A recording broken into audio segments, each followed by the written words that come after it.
คำถามแรกก็ถามว่าคือเขาถามจากคลิปเนี่ยหุ้นขนาดใหญ่ของไทยยังลงทุนระยะยาวได้อยู่ไหมครับครับเขาถามว่าคำว่าหุ้นใหญ่ดูที่อะไรครับ ครับ Market Cap โอเคใช่ไหมจะแบ่งอย่างไรว่าใช่ครับ ใหญ่เล็กโอเคได้เลยครับก็ขนาดของธุรกิจขนาดของหุ้นเนี่ยนะครับแล้วก็จะดูกันที่ Market Cap นี่แหละครับเบิร์ตนะก็หลักๆเนี่ยนะครับถ้าเป็นขนาดใหญ่ขึ้นไปนะครับเบิร์ตก็จะมีขนาด Market Cap เนี่ย100,000,000,000ขึ้นไปหนึ่งอืมแสนล้านขึ้นไปแต่ว่าถ้าหุ้นขนาดกลางนะครับนะก็คือหลักหมื่นล้านนั่นเองหลักหมื่นล้านแต่หุ้นขนาดเล็กเนี่ยนะก็คือต่ำหมื่นล้านลงมาก็คือหลักพันล้านนั่นเองแต่จะมีอีกคำศัพท์หนึ่งที่อาจารย์นี้ไม่เคยพูดเอาไว้นะครับคือหุ้นจิ๋ว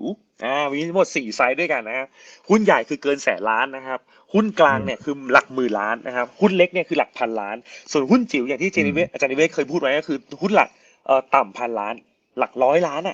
ในพวกนี้คือหุ้นจิ๋วอ่อืมาครับประมาณนี้โอเค